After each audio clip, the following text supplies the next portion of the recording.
오늘 이 시간은 흥망성쇠의 갈림길, 흥망성쇠의 갈림길이라는 제목으로 말씀의 은혜를 나누도록 하겠습니다. 여기 앞에 나오는 왕이 르호보암 왕입니다. 르호보암. 이 르호보암은 이스라엘의 4대 왕입니다.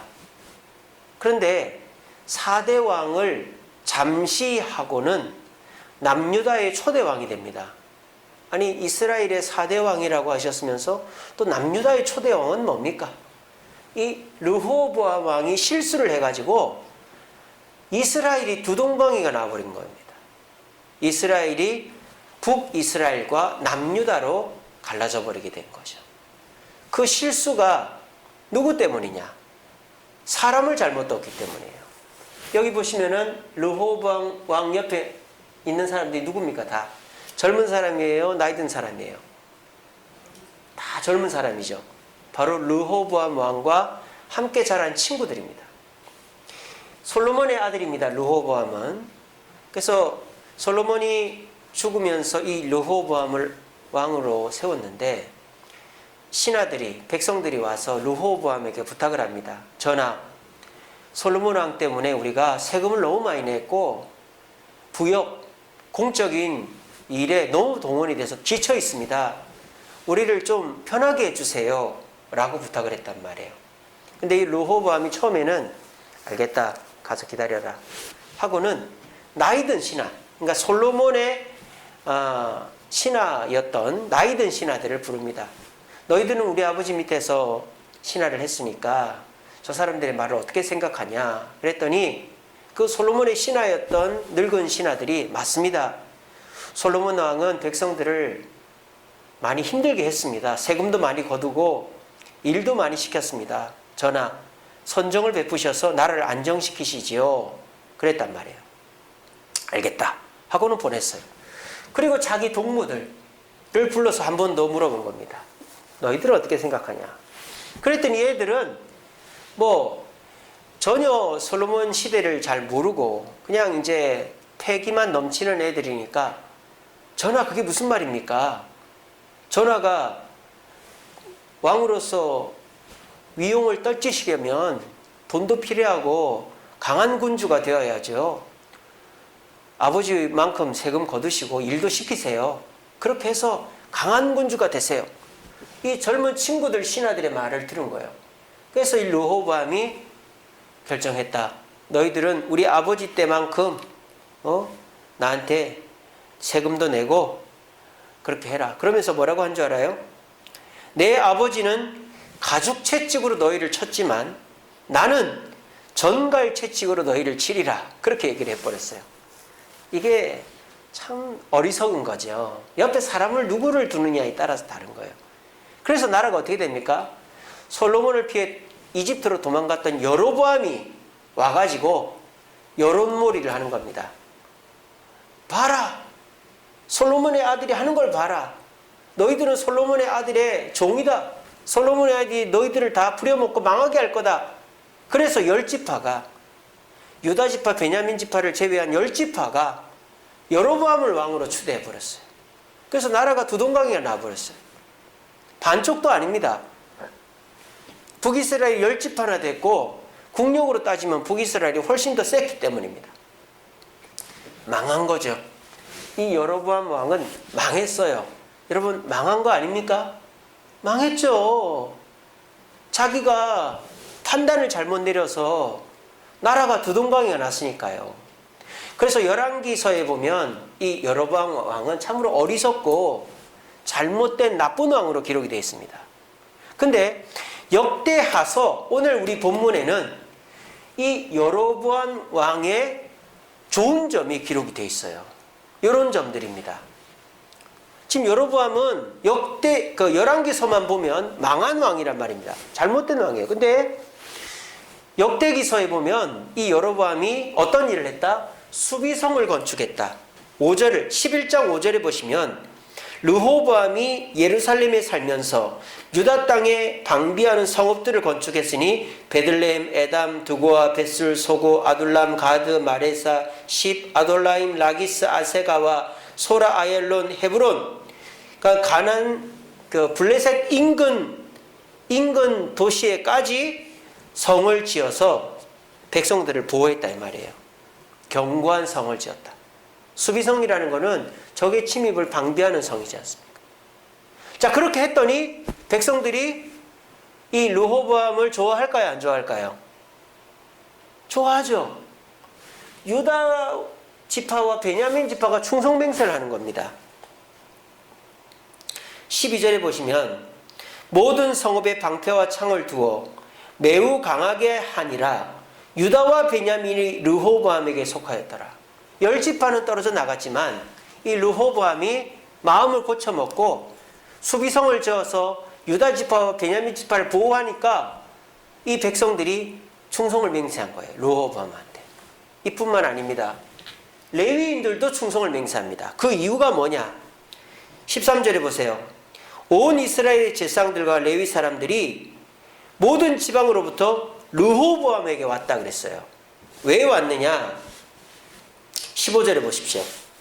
여로보암이 여러 산당과 수념소와 우상과 자기가 만든 송아지 우상을 위하여 제사장들에게 제상을 세웠다 이 말이에요. 레위인 말고. 그러니까 당연히 제사장들이 하나님을 섬겨야 되는데 우상을 섬기라고 하고 여로보암이 다른 일반인을 제사장으로 세우니까 이 레위인들이 르호보암에게 온 거예요. 그리고 르호보암은 그들을 맞이해 준 겁니다. 그래서 이 레위인들도 르호보암을 따르게 됐어요. 그래서 아예 그 나라를 반쪽짜리를 내놓고 완전히 망한 왕이었는 줄 알았는데 17절에 보니까 3년 동안 유다를 도와 솔로몬의 아들 르호보암을 강하게 하였으니 이는 무리가 3년 동안 다윗과 솔로몬의 길로 행하였다. 그러니까 3년 동안은 르호보암이 왕이 되고 갈라지고 3년 동안은 나라가 태평성되었다는 겁니다. 어떻습니까? 사람은 실수할 수 있어요. 잘못할 수 있어요.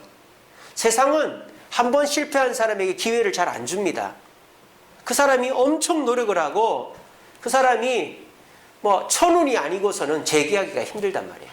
왜냐하면 세상은 적자 생존이니까. 한 번 도태된 사람은 계속 도태돼야지 내가 살아남는 거예요. 근데 하나님은 한 번 실패하고 미끄러진 사람도 다시 이렇게 세워주시고 기회를 주신다는 거예요. 그게 젊은 친구들의 말을 듣고 나라를 반쪽짜리 낸 르호보암에게도 이런 기회가 왔다 이거예요. 자, 그러면은 이 르호보암이 이유가 있을 거 아니에요. 젊은 신하들 말만 듣고 나라를 갈라먹을 르호보암이 갑자기 미친 것도 아니고 이렇게 갑자기 변할 리는 없잖아요. 뭔가 원인이 있겠죠. 그래서 수비성을 짓고 유다 베냐민 백성이 충성을 하고 레위인들도 충성을 했겠죠.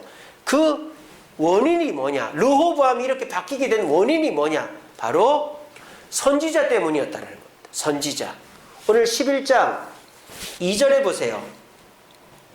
여호와의 말씀이 하나님의 사람 스마야에게 임했다 그랬어요.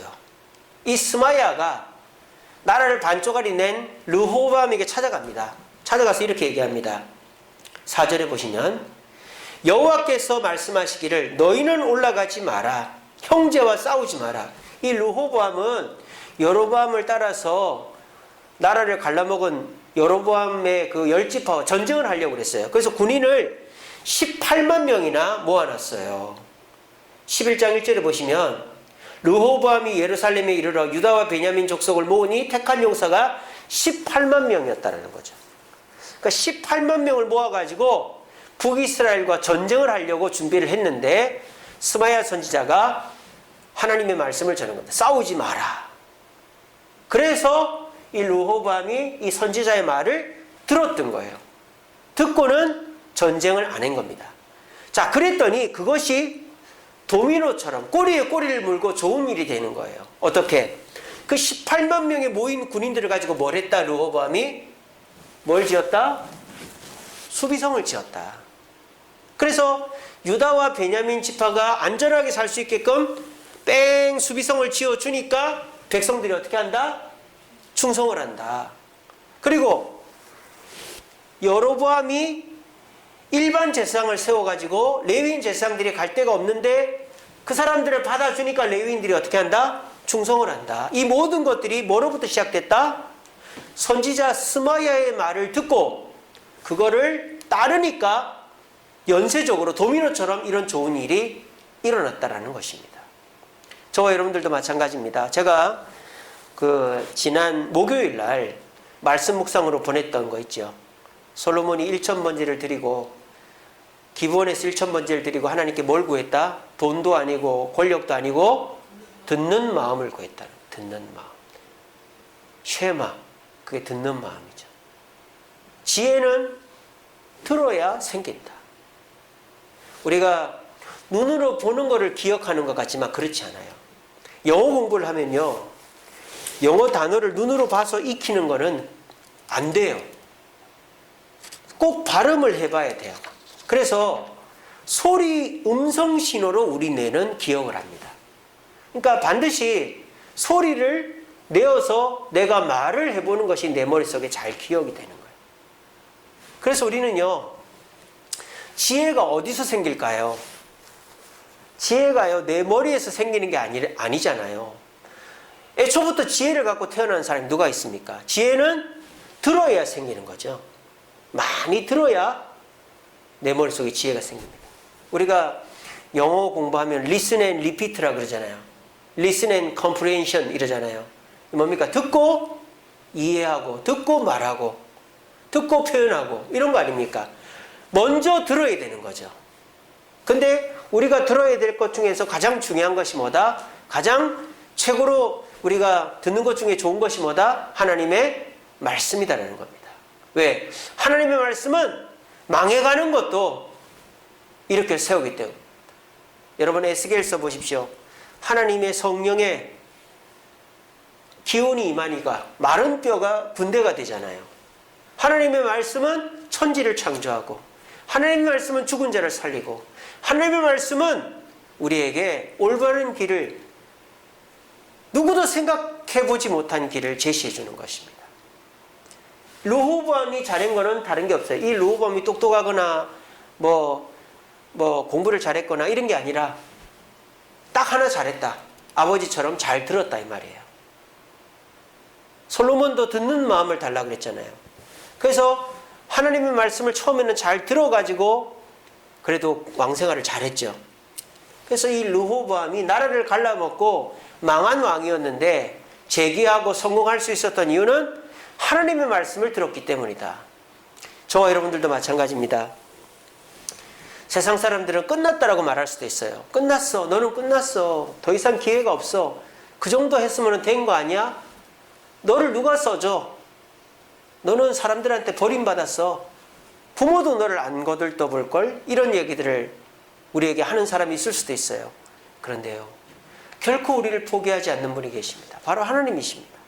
하나님은 하나님의 음성에 귀 기울이고 하나님의 말씀대로 순종하려고 하고 하나님의 말씀대로 따라가려고 하는 자에게는 그 전에 어떤 일이 있었는지 묻지도 않고 따지지도 않고 새로운 기회를 주시고, 그 기회는 그 어떤 상황이나 사람이 주는 것보다 더 훌륭하게 우리를 재기하게 해주는 것입니다. 여러분, 우리 그리스도인들의 흥망성쇠는 하나님의 말씀을 듣는 데 있습니다. 내가 얼만큼 준비가 돼 있고 내가 얼만큼 노력하고 있나도 중요하겠지만, 내가 하나님의 말씀을 지금 이 시간 듣고 그것을 순종하고 있는가가 우리가 다시 재기하는 밑거름이요, 가장 중요한 요소인 줄로 믿으시고, 하나님의 말씀을 묵상하고 가까이 함으로 하나님의 말씀이 주는 길을 따라가 재기하고 성공할 수 있는 저와 여러분 되시기를 간절히 바랍니다. 자, 그런데 이렇게 선지자의 말을 듣고 재기에 성공한 르호보암이 왜 열왕기서에는 실패한 왕으로 기록되어 있을까요? 르호보암의 재기는 딱 3년밖에 없었다 이거예요. 3년. 선지자 스마야의 말을 잘 들었던 이 3년이 가뭄에 콩나듯이 르호보암을 성공의 길로 재기하게 한 것이다. 근데 이 르호보암이 3년이 지나고 5년째 되는 해부터 내리막길을 걷기 시작합니다. 이 르호보암이 5년째 되던 해에 누가 쳐들어오느냐? 애굽 왕 시삭이 쳐들어와요. 그래가지고 어떻게 하느냐? 왕궁의 보물들을 다 훔쳐갑니다. 근데요, 그냥 보물만 가져가면 괜찮은데 뭐까지 훔쳐가느냐? 경비원들의 방패까지 훔쳐가요. 방패. 경비원들이 방패가 없으면 어떻게 경비를 씁니까? 이 르호보암의 아버지 솔로몬의 금방패도 훔쳐가요. 9절에 보시면 애굽왕 시삭이 올라와서 예루살렘을 치고 여호와의 전 보물과 왕궁의 보물을 빼앗는데 솔로몬이 만든 금방패도 빼앗아 갔다. 그러니까 어떻게 되느냐? 금 비슷한 게 구리 아닙니까? 구리 방패를 들고 있는 거예요. 근데 그것도 개수가 부족하니까 어떻게 하는지 아닙니까? 11절에 보십시오. 왕이 여호와의 전에 들어갈 때마다 경호하는 자가 그 구리 방패를 가지고 와서 방패 여호와의 전 앞에서 하고 다시 경호실로 갖다 주는 거예요. 그러니까 돌려막기를 하는 거죠. 쉽게 말하면. 금방패도 아니고 구리 방패로. 얼마나 비참합니까? 물질적으로 피폐해진 거죠. 자, 두 번째, 이 르호보암에게 어떤 문제가 생기느냐? 아니, 이렇게 준비를 잘 해놓고 전쟁은 없을 것 같아. 왜? 싸우지 말라 그랬잖아요, 스마야가. 그래서 18만 5천이 회군을 했잖아요. 근데 여러분 15절에 보십시오. 르호보암의 처음부터 끝까지 행적은 선지자 스마야의 선견자 이또의 족보에 기록되어 있는데 르호보암과 여로보암 사이에 항상 전쟁이 있었다 그래요. 아니 이게 무슨 말인가? 스마야 선지자가 싸우지 말라고 해서 안 싸웠잖아요. 근데 15절에는 항상 전쟁이 있었대요. 전쟁만 있었던 게 아닙니다. 이 전쟁은 국가적인 피폐함이죠. 개인적인 피폐함이 생겨요. 아내가 폐위를 당합니다. 자기 아내가 이 르호보암이 가장 사랑했던 아내가 르호보암 때 폐위를 당하는 게 아니라 아들의 아들 때 손자한테 폐위를 당해요. 르호보암의 아내가 가장 사랑했던 아내만 18명이라 아까 그랬잖아요. 그 중에서 가장 사랑했던 아내가 15장 16절에 보면 나와요. 15장 16절에 아사왕의 어머니 마아가가 아세라의 가증한 목상을 만들어 아사가 그의 태우의 자리를 폐하고 그의 우상을 찢고 빻아 기드론 시냇가에 불살랐다.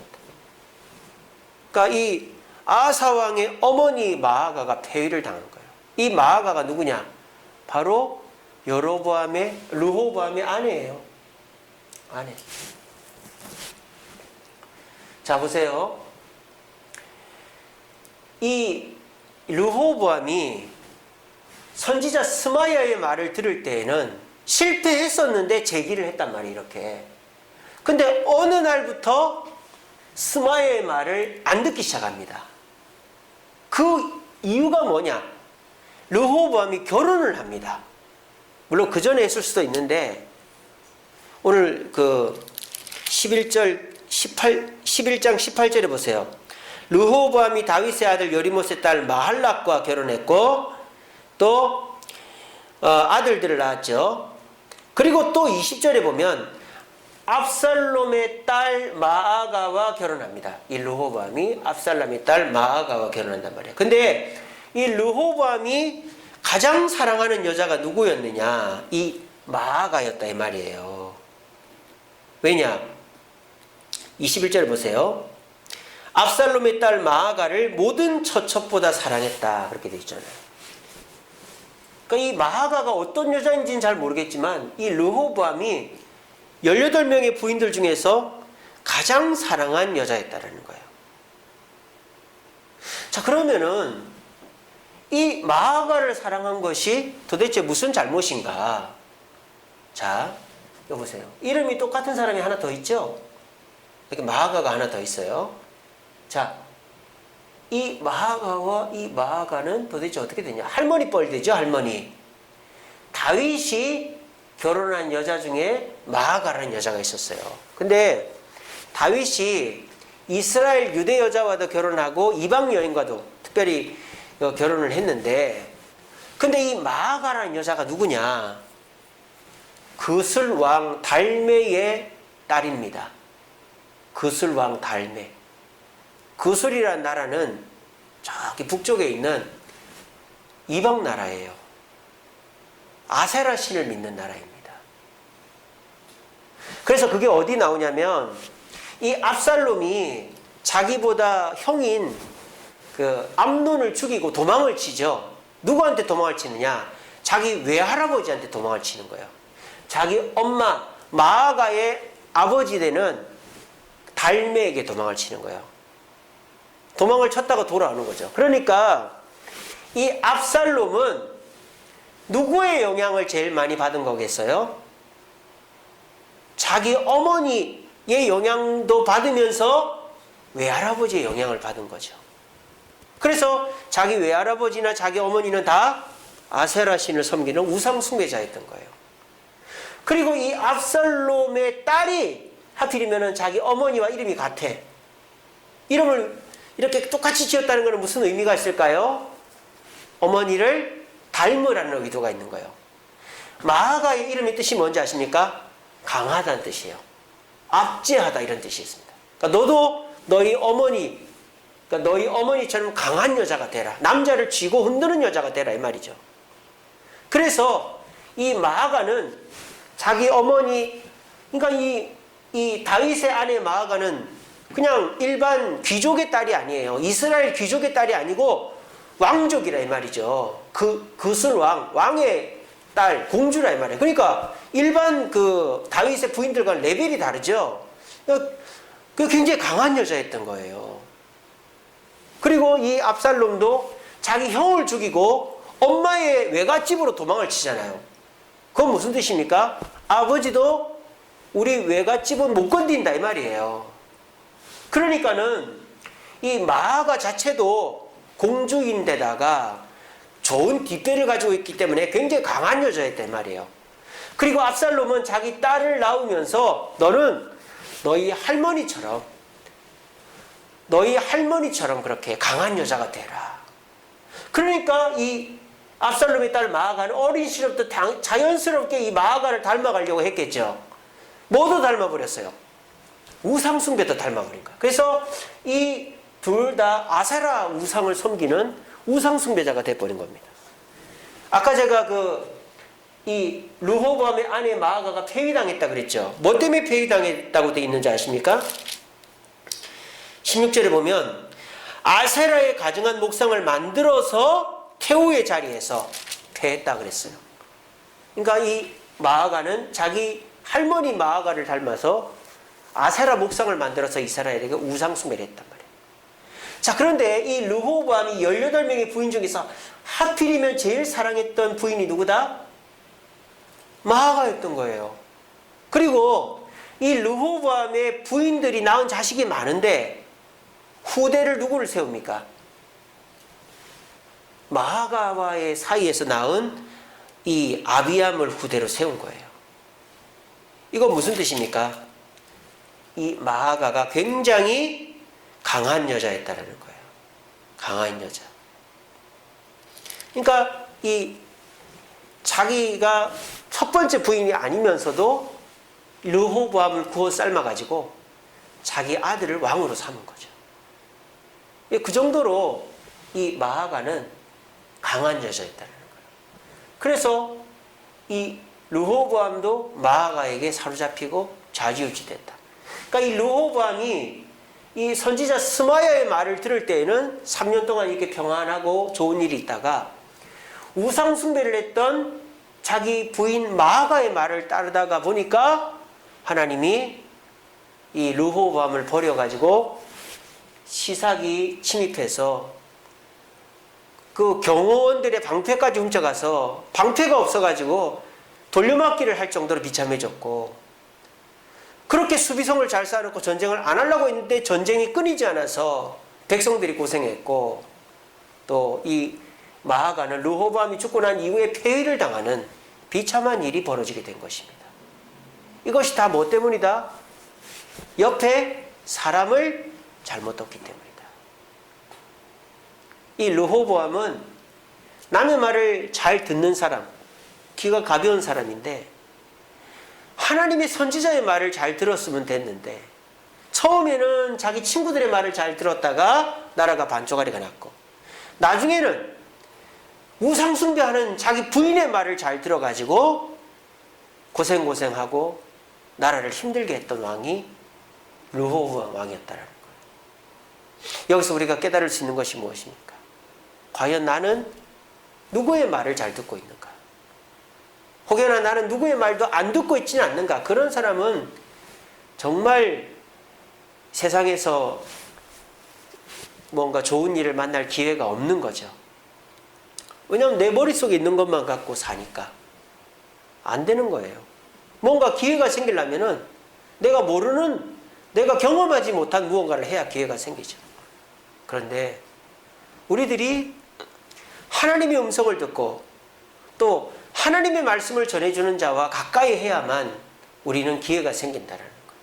아무리 실패하고 아무리 다른 사람들이 포기를 해도 하나님의 말씀을 가까이 하고 하나님의 말씀을 가까이 하는 자와 친하면 우리에게는 이런 기회가 있습니다.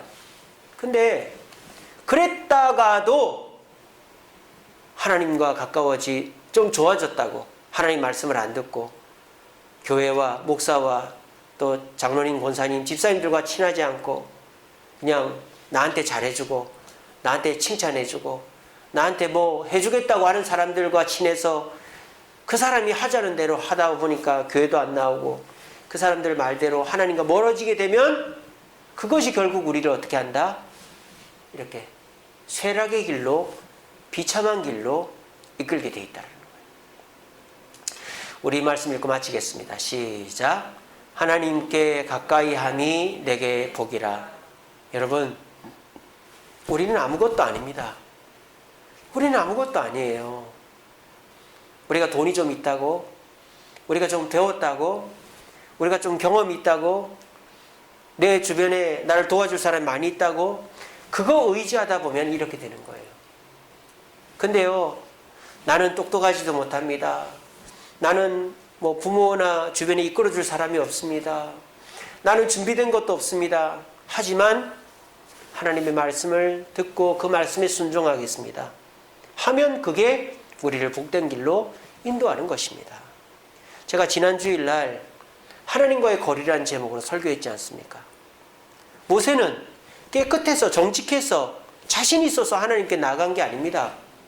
두려웠지만 하나님께 나아가야만 깨끗해지고 하나님께 나아가야만 복을 받는다라는 확신이 있었기 때문에 나아갔고 진짜 복을 받았던 거예요. 근데 이스라엘 백성들 어떻습니까? 하나님 곁에서 멀어졌어요. 자기가 안 죽으려고. 근데 하나님 곁에서 멀어지니까 자기도 모르는 사이에 금송아지를 만들어 놓고 우상숭배를 하더라는 거예요. 이게 무엇을 뜻합니까? 우리에게 있어서 내가 어떤 생각을 하고 어떤 노력을 하고 내가 어떤 준비와 어떤 모습인가가 중요한 게 아니라 우리에게 있어서 가장 중요한 것은 내 지금 있는 자리가 하나님 옆이냐 아니냐라는 거예요. 내가 아무리 지금 비참하고 망했고 사람들이 나를 손가락질하고 버려도 내가 하나님 다리를 붙잡고 하나님 곁에 있으면 나에게는 언제든지 기회가 있고 일어난다라는 겁니다. 그런데 사람들이 칭찬하고 잘했다고 하고 우러러봐도 내가 하나님 곁에서 조금씩 멀어지고 있고 교회를 안 나오고 늦게 오고 봉사도 2개 하다가 1개 하고 헌금도 11조도 하다가 11조도 떼먹고 이렇게 우리의 삶이 점점 하나님 곁에서 멀어지면 그것이 결국 르호보암의 길을 가게 된다는 것입니다. 여러분들은 어떤 길을 가고 계십니까? 내 현재의 모습이 이렇다라고 그 모습에 취해 있지 마시기 바랍니다. 내 현재의 자리가 어딘지를 보시기 바랍니다. 내가 얼마나 돈을 벌었고 내가 얼마나 성공했고 내가 얼마나 인정받는가가 중요한 것이 아니라 내가 현재 교회를 출석하고 있고 온라인으로지만 예배를 드리려고 발버둥을 치고 있고 말씀 묵상 기도 수첩으로 하나님과의 관계 거리를 가깝게 하려고 애를 쓰면 여러분들은 르호보암에게 임했던 이런 회복에 재기의 기회가 임할 것입니다. 이 코로나 끝나고 나면 하나님 반드시 더 큰 축복을 주실 것입니다. 그런데 우리가 코로나 핑계대고 또 여러 가지 핑계대고 하나님과 자꾸 멀어지면 우리는 르호보암이 망해갔던 길로 가게 되어질 것입니다. 여러분 기억하십시오. 우리는 아무것도 아닙니다. 우리는 연약합니다. 우리는 종이와 같아요. 제가 누누이 말씀드리잖아요. 이 종이 찢으면 찢어져요. 벽에 붙여놓으면 찢을 수 없어요. 벽이 튼튼해서 그렇지 종이가 튼튼해서가 아닙니다. 여러분들은 어디에 붙어 있습니까? 종이들 사이에 아무리 종이가 100장, 200장이라고 해봐야 찢어지죠. 벽에 붙어 있으면 찢기가 힘든 것입니다. 우리는 하나님 곁에 있어야 합니다. 아무리 내가 약하고 아무리 내가 실패했어도 하나님 곁에 있는 자는 하나님이 반드시 새롭게 해주시고 성공하게 해주신 겁니다. 우리 말씀 꼭 기억하시고 르호보암의 길 중에서 스마야의 말을 들었던 하나님과의 가까웠던 그 길을 쫓아가시고 마아가를 쫓았던 그 길에서 벗어날 수 있는 저와 여러분 되시기를 간절히 바랍니다. 우리 찬양하겠습니다.